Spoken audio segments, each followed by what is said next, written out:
Hi guys, स्वागत है आपका एक और नई वीडियो में। तो फिर से हम लोग आ चुके हैं बहुत सारी इंपॉर्टेंट न्यूज़ के साथ, जिसमें कि हम लोग बात करने वाले हैं कि भाई चेन्नई सुपर किंग्स का नेक्स्ट फिनिशर कौन हो सकता है।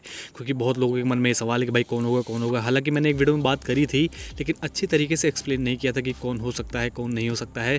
तो इसमें हम लोग एकदम अच्छे से देखने वाले हैं और होपफुली आपका डाउट क्लियर हो जाएगा इसमें। फिर हम लोग थोड़ी सी बात रविचंद्रन अश्विन के बारे में करने वाले हैं, क्योंकि उन्होंने रिटायरमेंट ले लिया। तो भाई उनका फ्यूचर क्या है, फ्यूचर में वो क्या कर सकते हैं, क्या सीएसके का कोचिंग स्टाफ भी ज्वाइन कर सकते हैं या फिर नहीं, तो इसका खुलासा हम लोग करने वाले हैं। फिर हम लोग बात करने वाले हैं कि भाई जो शेड्यूल है, मतलब लीग्स जो आ रही हैं, रिटेंशन, आईपीएल का रिटेंशन, SA20 का ऑक्शन जिसमें हमारी जीएसके है, तो ये सब कब कब होने वाला है, आईपीएल कब से होगा, सब कुछ हम लोग को बताने वाले हैं, पूरा मतलब शेड्यूल देने वाले के हिसाब से आपको। तो वो स्क्रीनशॉट लेके आप जरूर रख लीजिएगा। फिर हम लोग बात करने वाले हैं अंशुल कंबोज के बारे में, रॉयल चैलेंजर्स बैंगलोर या फिर royal fill in the blanks Bangalore, आप फिल कर सकते हैं जो भी आपको फिल करना हो। फिर थोड़ी सी बात मोहम्मद शामी के बारे में करने वाले कि भाई क्या वो सीएसके ज्वाइन कर सकते हैं, क्या सीएसके उन्हें टारगेट भी कर सकती है। तो चलिए फाइनली इस वीडियो को शुरू कर लेते हैं, लेकिन उससे पहले भाई चैनल जरूर सब्सक्राइब कर दीजिएगा, वीडियो को जरूर लाइक कर दीजिएगा, ये बहुत अच्छा होगा। अगर आप ये कर देते हैं बहुत खुशी मिलेगी। और टेलीग्राम जरूर ज्वाइन कर लीजिएगा, आपको डिस्क्रिप्शन में आपको लिंक मिल जाएगा, वहां से आप ज्वाइन कर सकते हैं। तो चलिए फाइनली इस वीडियो को शुरू कर लेते हैं। तो सबसे पहले तो हम लोग बात करने वाले कि भाई रविचंद्रन अश्विन का फ्यूचर क्या है। रिटायरमेंट उन्होंने ले ली है, तो भाई अब गालियां देना आप बंद करें उन्हें, रेस्पेक्टफुली हम लोग उन्हें अलविदा कहते हैं और गालियां देना मतलब कम कर देते हैं थोड़ा, मतलब हो गया जो होना था अब। लेकिन उनका फ्यूचर क्या है, तो भाई साफ साफ उन्होंने मतलब अपने रिटायरमेंट पोस्ट में बताया था कि भाई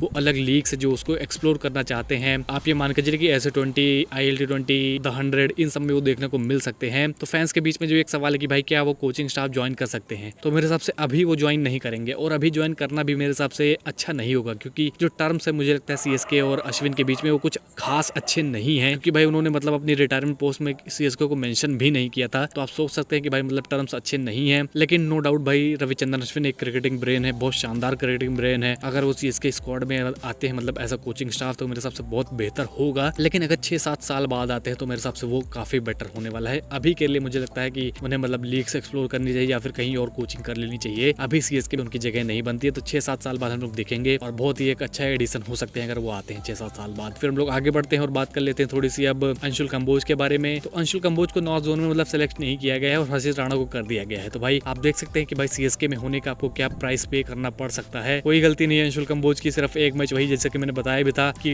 इंग्लैंड में खेल लिया भाई, उसी के ऊपर सब लोग उन्हें जज कर रहे हैं, बेकार बॉलर बता रहे हैं। तो भाई ये बहुत बुरा लग रहा है मुझे देख कर कि भाई सीएसके में आने से आपको कितना महंगा प्राइस पे करना पड़ सकता है, क्योंकि आपको पता है कि भाई सिलेक्शन कमेटी कौन है, बीसीसीआई कौन है, आपको सब कुछ पता है। तो मैं ज्यादा बात नहीं करूंगा, समझदार को इशारा काफी है। फिर हम लोग आगे बढ़ते हैं और बात कर लेते हैं थोड़ी सी अब मोहम्मद शामी के बारे में कि क्या शामी आ सकते हैं सीएसके में या फिर नहीं।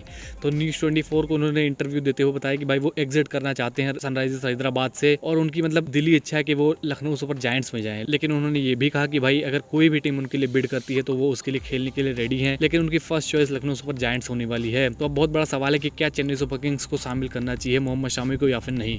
तो नो डाउट भाई शामिल करना चाहिए चेन्नई सुपर किंग्स को, लेकिन बात यह है कि भाई क्या शामिल कर भी सकते हैं हम लोग या फिर नहीं। तो जैसा कि हमें पता है कि भाई हम लोग एक महंगा प्लेयर लेने ही वाले हैं, फिर चाहे वो कैमरन ग्रीन हो या फिर संजू सैमसन हो, तो भाई इनको लेना काफ़ी मुश्किल हो जाएगा मेरे हिसाब से, क्योंकि 20 के आसपास पैसे अगर हम लोग इन्हीं दोनों में खर्चा कर देते हैं तो भाई शामी में भी लगता है 7-8 करोड़ से कम में तो आएंगे नहीं, और फिनिशर भी हमें लेना है। तो भाई मेरे हिसाब से बहुत बुरा सौदा हो सकता है हम लोग शामी को शामिल करना चाहेंगे अपनी टीम में। तो टारगेट तो करना चाहिए अगर देखा जाए रियलिस्टिकली, मतलब फैंस भी चाहते होंगे, लेकिन अगर लॉजिकली देखा जाए तो मेरे हिसाब से नहीं, मेरे हिसाब से चेन्नई सुपर किंग्स टारगेट नहीं करेगी, और टारगेट करना भी चाहेगी तो टारगेट नहीं कर पाएगी। तो इनका आना काफ़ी मुश्किल है। सेम केस नटराजन के केस में भी जाता है कि अगर दिल्ली उन्हें रिलीज करती है तो अगर उनको लोग टारगेट करना चाहते हैं तो भाई मतलब 7-8 करोड़ रुपए उनको भी देने होंगे। तो ये दोनों प्लेयर्स मुझे लगता है काफ़ी नामुमकिन सा आप कह सकते हैं कि चेन्नई सुपर किंग्स में शामिल होने वाले हैं। तो भाई इनके सपने देखना हमें बंद कर देना चाहिए। फिर हम लोग आगे बढ़ते हैं और बात कर लेते हैं थोड़ी सी अब रॉयल क्रिमिनल्स बैंगलोर के बारे में या फिर रॉयल चैलेंजर्स बैंगलोर के बारे में। सॉरी, तो मतलब 3 महीने बाद उनके एडमिन ने पोस्ट किया, आप ये देख सकते हैं, और बताया कितना वो केयर करते हैं हमारे 12th मैन के बारे में, ये है वो है ये है वो है, मतलब बहुत सारी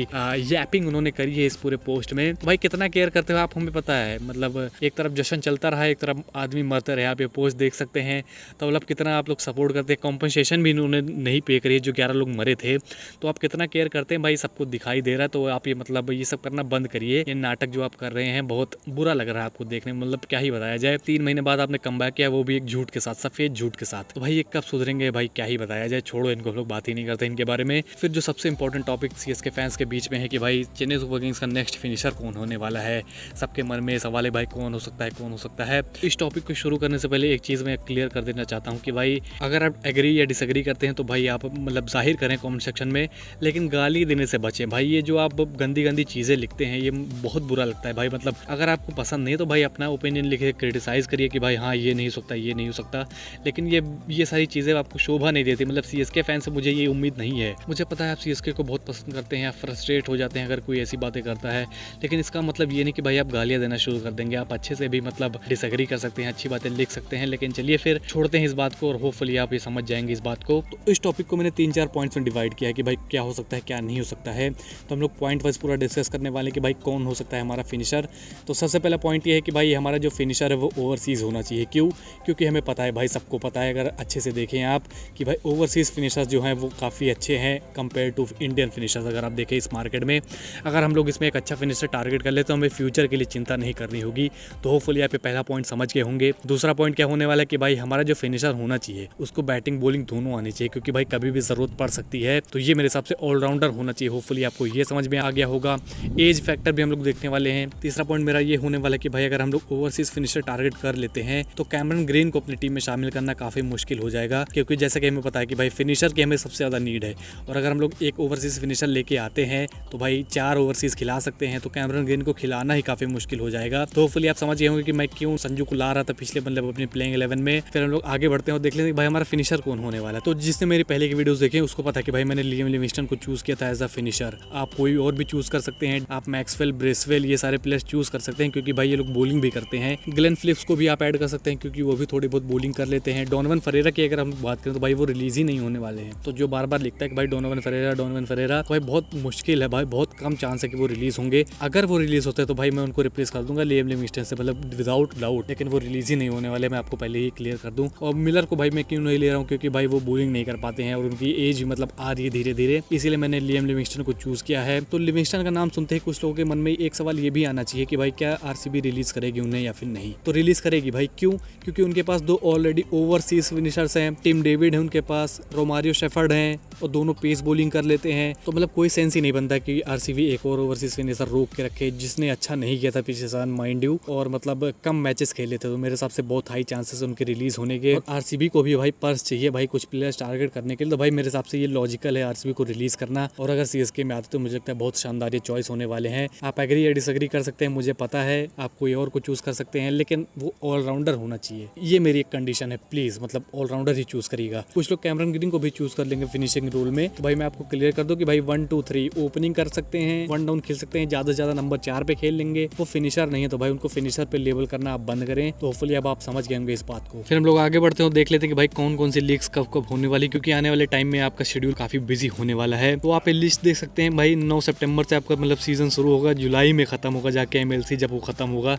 तो आप देख सकते हैं कि भाई कितना बिजी आपका सीजन। आप देख सकते हैं आपके जो मतलब की चीज़ है उसमें आपको पूरी मिल जाएगी। फिर हम थोड़ी सी बात अपने हार्दिक पांड्या मतलब रामकृष्ण घोष की भी कर लेते हैं। तो काफी शानदार बॉलिंग उन्होंने बूची बाबू के इस इनिंग में कराई है। 4 विकेट्स लिए, 61 रन दिए हैं। तो भाई मतलब काफी शानदार उनकी बॉलिंग देखने को मिली। और मैंने जब एनालाइज किया मतलब जब ये बॉलिंग कर रहे तो भाई लेंथ भी काफी अच्छी थी इनकी। ऐसा नहीं था कि भाई लकी विकेट्स इन्हें मिल गई थी। अच्छी बॉलिंग करी तो मतलब उसको अप्रिशिएट करना चाहिए और हमारे लिए काफी इंपॉर्टेंट है भाई, क्योंकि भाई फ्यूचर में हमारे एसेट हो सकते हैं। नेक्स्ट हार्दिक पांड्या भी हो सकते हैं, मतलब एग्जेजरेट कर रहा हूँ लेकिन हाँ उम्मीदें लगा सकते हैं। तो चलिए फिर इसी नोट पर हम लोग इस वीडियो को खत्म कर लेते हैं। होपफुली आपको वीडियो जरूर पसंद आई होगी। अगर आपको पसंद आई तो प्लीज लाइक जरूर करिएगा और चैनल जरूर सब्सक्राइब कर लीजिएगा आपको ऐसी वीडियोस अगर आपको और चाहिए तो। और टेलीग्राम ज्वाइन करना मत भूलना, आपको डिस्क्रिप्शन में आपको उसका लिंक मिल जाएगा, वहां से आप ज्वाइन कर सकते हैं। तो चलिए फिर मिलते हैं आपसे अगली वीडियो में, तब तक के लिए बाय।